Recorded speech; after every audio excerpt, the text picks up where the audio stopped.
Russia's war in Ukraine has totally crumbled its economy. Although Putin refuses to recognize this issue, Russian citizens are beginning to feel it in their pockets. Yeah, I think there's a lot of evidence for that. I mean, the Russians have announced a 15% cut in social security spending for next year. They've announced a series of tax rises for next year. It's clear that this year the Russians have started to pay for this war in ways they didn't have to. Next year they're going to pay even more for it. According to the Foreign Policy magazine, inflation is twice the official target of 4%. And if Putin continues this war, by 2025, Russia will be forced to spend a third of its budget on defense. So just what exactly are the factors that contributed to the decimation of Russia's once blooming economy? The first economic problem citizens of Russia face is inflation. The Russian ruble is just not the same as it was a few years ago. But this inflation is not limited to currency alone. Factories and companies also suffer a massive shortage of workers. Due to the ongoing war in Ukraine, the problem lies in the fact that the government is over-incentivizing its citizens to enlist in the army. This forces companies to increase their employees' salaries to keep up with the competition.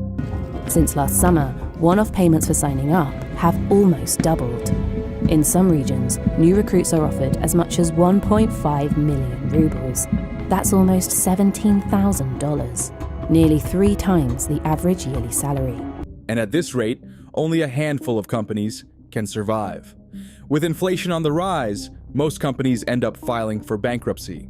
There is also the housing problem, with some estimates stating that the numbers of homeless Russians are entering millions.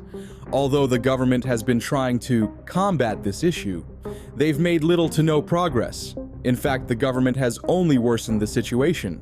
How? Well, when the inflation first began, the government introduced preferential mortgages so that its citizens could have a roof over their heads. These mortgages were implemented for Russian citizens to take out loans at rates as low as 8 or even 6% for the sole purpose of purchasing a house. However, in the first half of 2024, Russia suffered a currency crisis.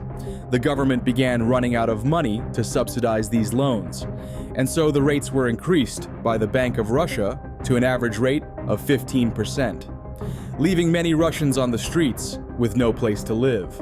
However, given that so much of the current spending is driven by the state, which is less responsive to higher borrowing costs, many analysts have voiced their concerns that raising interest rates may not solve the problem of inflation. To top it all off, many of these citizens left are women who have lost their husbands in Putin's war.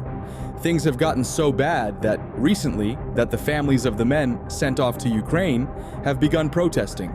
Dear Vladimir Vladimirovich, we are waiting for your help. Relatives of Russian men fighting in Ukraine have a message for President Vladimir Putin. This manifesto demands that the soldiers be released after a year of service, and they've threatened nationwide protests if that doesn't happen. But it's bigger than just getting their relatives home. The inflation problem will be solved if Russia calls back the soldiers, which would result in the West lifting the sanctions.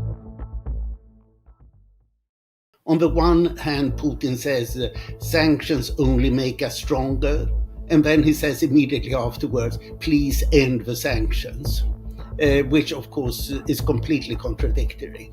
It's no doubt one of the major contributors to the downtrend in Russia's economy are the sanctions placed by the West. These sanctions have limited Russia's access to the global financial markets, including finance, energy, technology, and trade. The sanctions were placed to force Putin's withdrawal from the war in Ukraine.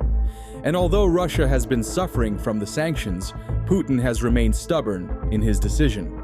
So how does the sanction affect each market? In the financial sector, Russia's largest banks were cut off from the SWIFT international payment system. SWIFT is the largest and most streamlined method for payments and settlements.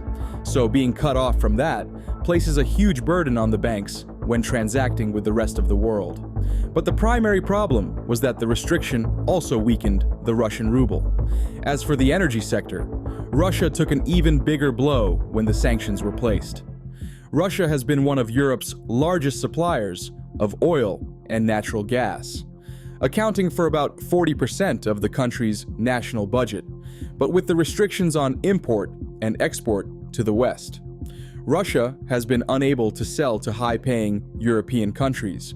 Instead, they've had to focus on Asia. According to 60 Minutes, India and China have become regular customers for Russia's oil. However, this is not without its problems, as reports state that Russia has had to offer discounts to maintain its export volume, affecting the profits in general. And with Ukraine blowing up some of Russia's refineries, the economy has plummeted even further. Another major issue is the withdrawal of many multinational corporations' investments from Russia. Companies like McDonald's, Starbucks, and IKEA have now moved their business from Russia back to the West. Russia is seen as a high-risk environment, leading to the decline in foreign investments. The sanction has left Russia in isolation, but Putin has the power to restore the country back to the way it was, but will he do it? That's a question everyone is asking right now. From the sanctions, to inflation, to riots, all the recent problems that have plagued Russia can be traced to one thing: the war in Ukraine. Wars are expensive, and unless it's the US whose currency is mainly used for foreign exchange, fighting wars only weakens your economy, and this is a problem Russia faces now. Fighting the Ukrainians has cost Moscow way more than they stand to gain if they win. In 2023, Gazprom, the largest company in Russia by revenue, and majorly state-owned, suffered a record loss in 2023, and sources say that it has only gotten worse. According to Agathe Demarais, an economist, author, and columnist for foreign policy, Russia has only a handful of options. This first option is to increase taxes. However, this would not be effective, as most organizations are on the edge of bankruptcy already. Another option would be if Russia could finance their budget deficit by increasing their government debt. But this is also impossible, due to the sanctions on lending Russia money. Moscow's last option could be to use reserves. However, a few months into the war, Moscow had already begun spending from the reserves, and the remainder is said to only be able to fund the country for another year and a half, with the pressure of a falling economy and starving citizens on Putin's shoulders. Recent news suggests that he might soon declare an end to the war. And you met the head of Ukraine's military intelligence in Kyiv about 3 weeks ago, is that right? Yeah. He told you that he'd received intelligence that the Kremlin will sue for peace at the end of 2025 because the money will run out. Do you think this is credible? Of course, he has an interest in saying that, but I do think that it's credible because it's what I calculate myself, knowing that Russia has about $40 billion left in its liquid part of the reserve fund now, and it needs $40 billion a year to finance a budget deficit of 2% of GDP. While declaring peace at the end of the 2025 is believed to be the only option left for Russia. Putin already has a plan in motion to escape this fate. So check out this deep dive, where I'll show you why Putin needs 20,000 armed slaves.